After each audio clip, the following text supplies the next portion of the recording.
Ah, zombies, who couldn't love those brain-munching, growling, pale, undead freaks? Zombies have been in pop culture for decades now, and show no decline. We have the Walking Dead series, which has gained a lot of traction, and there are movies like I Am Legend and World War Z. What is it that we love about these monsters that we love so much? While the idea of zombies has been around for a while, it really wasn't until George Romero's Night of the Living Dead in 1968 that it revolutionized the genre. So, naturally, the anime industry would chip in on it.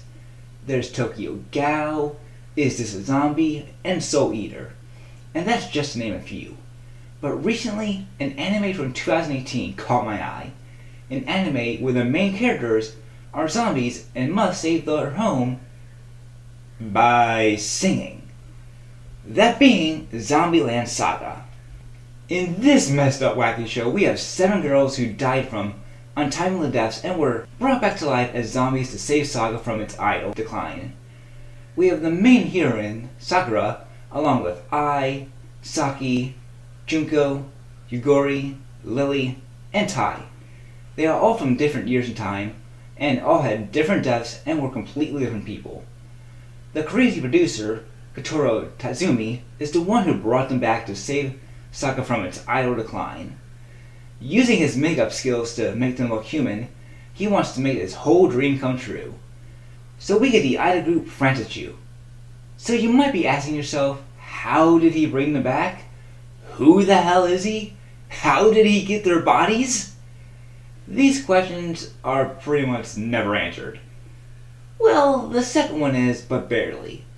Oh, and in case you're wondering, no, this series is not related to the Zombieland movie franchise. They just have similar names, but the plots of both are very different. It's kind of like the whole Dennis the Menace thing. While the US Dennis does his misdeeds by accident, the UK Dennis does his on purpose.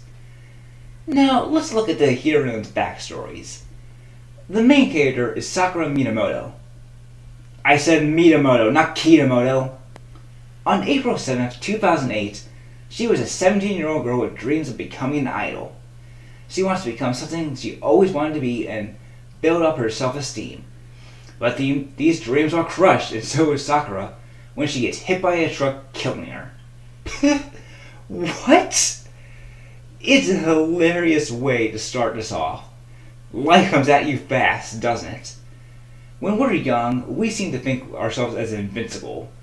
But the crazy thing is, by this time tomorrow, you could be.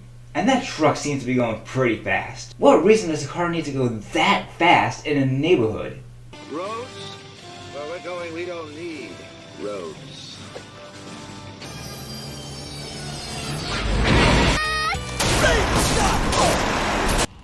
Whoa, this is heavy. She wakes up 10 years later to find out she's a zombie and has to form an idol group. Our main hero is cheerful, fun to be around, and can be smart. Though she does lack confidence at first and lets people walk all over her, she works on making her dream a reality despite having to do it after life. She usually gets the short end of the straw in both life and death, but her glass is usually half full. She's pretty much the glue that holds the group together. Without her, they might tear apart. Other than being an idol, her main goal is to regain her memories of her life which she lost. She's bandaged up in a few places in zombie form and has a scar on her head, probably from the impact of hitting the truck or the pavement. You cheer for her the whole way and hope that she can get everything she deserves. Next we have Ai Mizuna. She was the 16-year-old leader of a popular idol group called Iron Frill in the 2000s that Sakura idolized. Being the most skilled and recent of the bunch, she's sort of seen as the manager. She's the one who helps teach the girls their moves and what songs they should do. I had a tragic death that shocked the others. On August 4, 2008, she was struck by lightning while performing center stage and having her finger in the sky.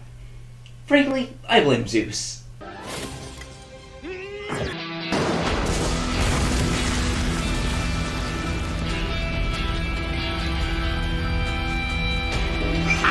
Work yourself to death! Because of this, she's all bandaged all over, in zombie form and has a fear of lightning. At first, she thinks Kogoro's plan is mad, but she eventually gives it a try. She takes the longest to come to terms that she was a zombie, probably because she was just rising to her fame and never got a chance to shine. But later, she sees it as a second chance and wants to be an idol. Then there's Saki Nikaidu. Unlike the previous two, she showed no interest in the idol industry in life. She was a rebel who had a biker gang and always got in trouble. Despite this, she was a good person who rode with her best friend and loved driving Tori Chicken. She's also a fan of Tamagotchi and carried around her when she was alive. She met her fate on August 30th, 1987 at age 18 when she got in a chicken race with a rival girl and ended up driving off a cliff. Maybe that motorcycle horse was really a Terminator. Because of this, she has bandages and cuts on her body from burns and broken bones. She's often a hot-headed jokester and doesn't care much about the idol stuff, and first calls out Tatsumi. She's a tomboy who wants to make sure she's the boss, but she still has a heart. It's not beating, I think, but she has one. She stands up for her pals, knows how to be social, and gives nicknames to her friends. Oh, and she wants to take over the world. That too.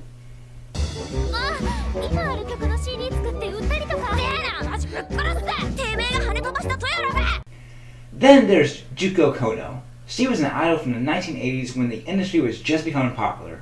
She's seen as a pioneer of idols and is regarded as the best singer in the group, but a bad dancer. She died on December 6, 1983 at the age of 19. Her death, I think, was the most brutal. She died in a plane crash and was torn in pieces. This is shown with how her body is sewn together and having a fear of heights. Think about it. Being trapped in a place with nowhere to go and dozens of people screaming. I've got to get out of here. I've got to get out of here. Calm down. Get a hold of yourself. Stewardess, please let me handle this. I've got to get... Calm down. Now get back to your seat. I'll take care of this. Calm down. Calm down. Get a hold of yourself. Doctor, you're wanted on the phone. Being in the era without social media or the internet, she is a product of her time. She came from a time when idols were formed by themselves and didn't interact with fans. Because of this, she's rather shy and calm. While she isn't, performing with others, she doesn't really think it can work with her. But eventually, she does warm up to it. She also calls the group by their last names at first, but later goes by their first when she becomes friends with them. Next we have Yuri. She comes from the furthest in time, being from the 19th century. She died on December 28, 1882, at the age of 19, from... insert death here? Yeah, it's never told. Though, judging by the cut on the throat, either someone slit it or she did it herself. I don't know, maybe Jack the Ripper was in Japan. She was sort of the idol of her time, performing music and dance. Oh, and sex too. She's sort of seen as the big sister of the group. While she's not the oldest physically, she is quite gallantly. She's also the wisest of the bunch, often helping out with their personal problems. She often remains the most calm in situations and comes in as the most mature. This makes sense as she's from the 19th century. People had to grow up faster back then. She has a lot of tendency to slap people when they're moping, even when they're not and have snapped out of it. Despite all this, she's a part of the group and becomes an idol too. The youngest member is Lily Hachikawa, at just 12 years old. Lily was an actress during her time appearing on TV programs. She was helped by her father and manager, Takua, who was personally very hard on her career. Lily, however, was more interested in spending time with him than acting. All the overload of work and stress is what leads to her death. On November 11, 2011, Lily died from a heart attack due to all the work and finding a hair on her chin. We get to reveal that she's actually transgender and was a boy named Mazro. At first I wasn't really sure what to think about putting a trans kid on here, but I do think they actually handled it really well in this. More well than... oh crap! She doesn't really want to grow up, but due to this, she takes being a zombie really well. Because of this, she's also the cute and innocent of the group.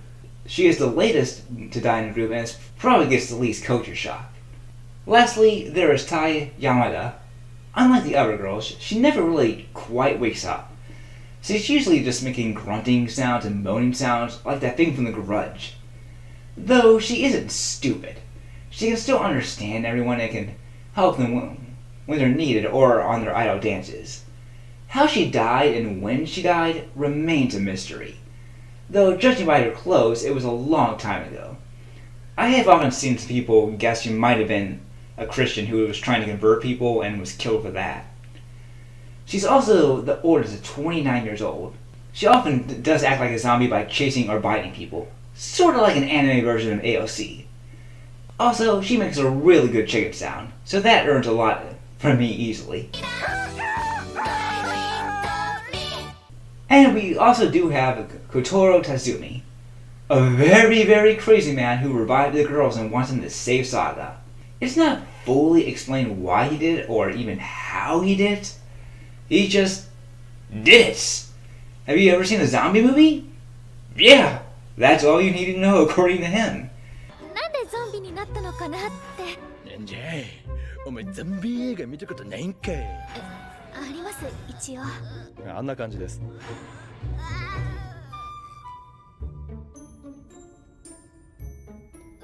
それだけ？ In that case, I don't know why he just didn't go and travel in time and save them. But you might say that's crazy, but have you ever seen a time travel movie? Yeah. He always has to shout everything he has to say. You don't know when he's being serious or not. How do you think a normal deed goes for him?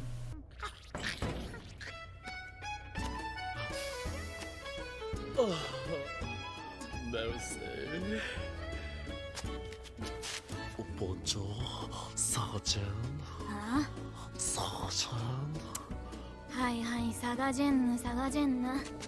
お前のどこがサガジェンヌじゃ！なんなの？あ、土。 He yells at the girls and even hits them with things at times. He's not supposed to be bad, but you wouldn't think he would win any Best Boss awards either. He's always seen wearing sunglasses and always has dried squid in his pockets for the zombies. He has a zombie dog named Romero, obviously a reference to George, who's pretty much the mascot of Franchouchou. I think he is sort of a parody of managers who overwork their idols and pretend to be friends, but they're really not. The series and first episode starts off in 2008 when Sakura decides she's going to apply for an idol spot only to be killed by a truck. Just park the car. Would you let go of my wheel? Hey, come on! Hey, watch it! Watch it!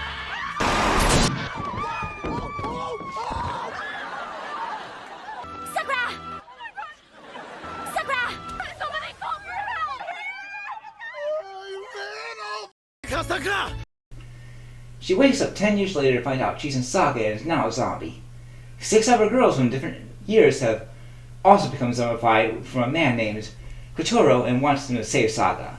His plan, or so he says, is for them to become idols to save the idol industry in Saga. Throughout the next few episodes, the girls must learn to work together trying to do performances.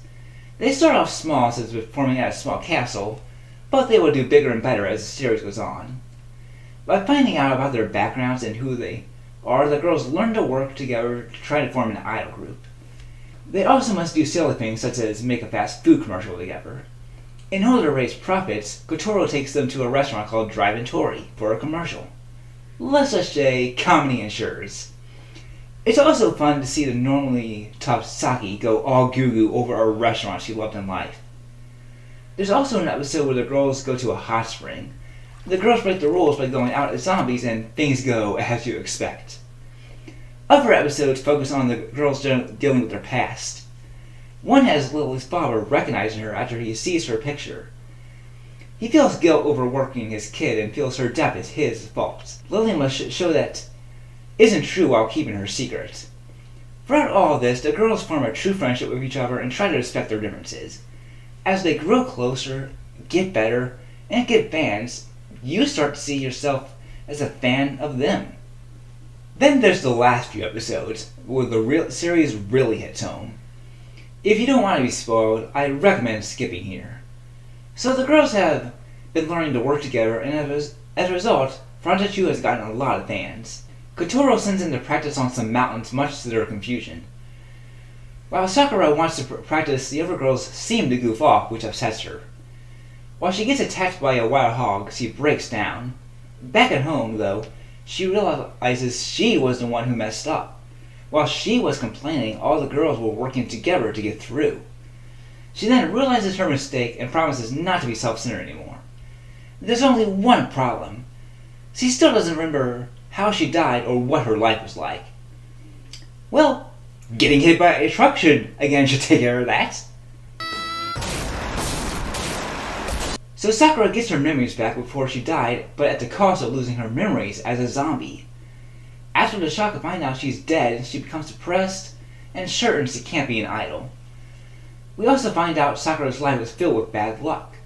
She missed out on a play when she was going to star in due to being sick, and missed multiple school marathons from cramps. After flunking on a test to get to a school, she goes into a deep depression and gives up on her dreams. But after seeing a video of Ai that mistakes and failure are nothing to be ashamed of, she gets back on her feet, but is ultimately killed later.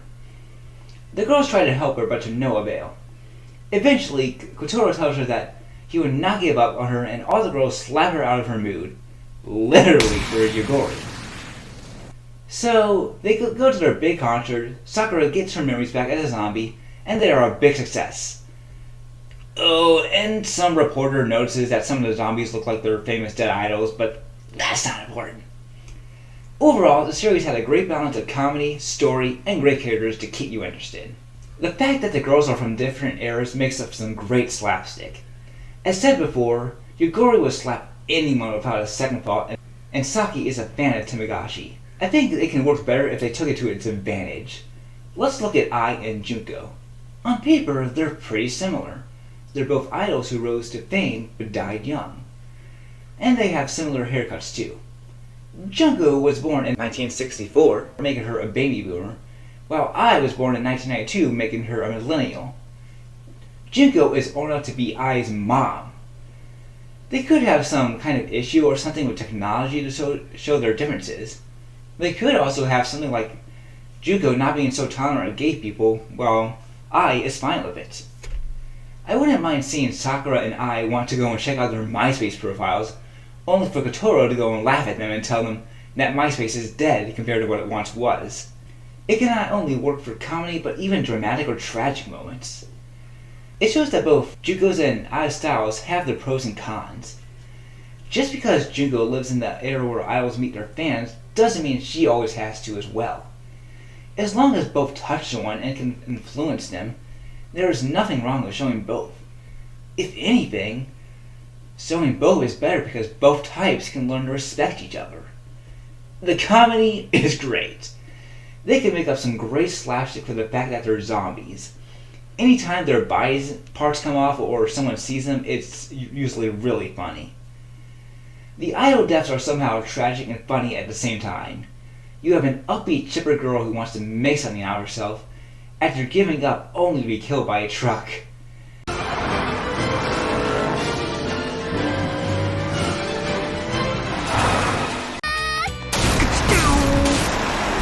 A girl from a band named Iron Frail who gets struck by lightning and is charcoaled up like Tom from Tom and Jerry.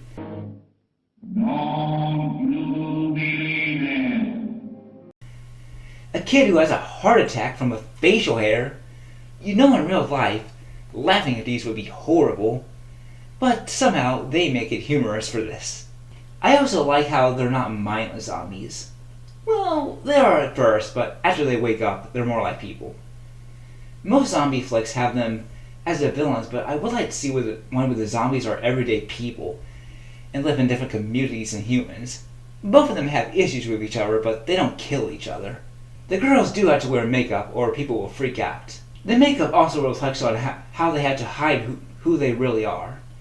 I think many idols are sort of like characters being played. They have traits of their real identity, but they also have a real different personality in life as well. It's an industry that requires a lot of work, so the show makes fun of some of the tropes while also being respectful to the source material. I do like Ai's message about failure and mistakes. Sakura gives up on her dreams due to her failures and becomes depressed. She then sees an interview on how Ai says mistakes and failures are nothing to be ashamed of. Because those very mistakes and failures are what helps you in the end. They are what keeps you going in the end to what happens next. Once you overcome those mistakes, you'll come out with the best version of yourself. I think that's a great message. We have all met with mistakes and failures in our lives. We have all gone through depression, whether that was through not getting our dream job, losing a friend through a fight, having a loved one die, being a loner. We all know what it's like. But those mistakes help us. And when we do achieve our goal, it feels so much better. Because we all make mistakes and failures, we all know that feeling. We can feel for them. It's what brings us together. It's what brings the girls together. I tell this to Sakura to get out of her depression, to let her know that they are all failures at something but can overcome it. I do have a few problems. The CGI for the dancing can be distracting. At first it looks really weird to see because it comes out of nowhere. And just, what am I looking at? A Maiku ad? I suppose it gets better later on, but still weird. It's just, ugh. I know it's an idol show, and idol shows use that, but if you don't watch a lot of idol shows, it's really off-putting. How the girls take this being zombies also seems fast to me. They accept it after just one episode. If that were me, it would take a lot longer to accept I'm dead. For the girls, it was pretty much like waking up. The last thing they remember is dying. They have no patches of time in between. Even 2008 and 2018 are very different years. And I don't know, I just think of them, except maybe Lily would need more time to adjust. Though you could say that girls chose not to dwell on the past. What happened, happened, and they want to move on. And Sakura blaming everything bad that happened to her on bad luck is kinda dumb. It seems that the bad things were actually a result of her overworking, being too nice, and not keeping calm. If she avoided these, she might have succeeded. And if that were the case, then she might have never died.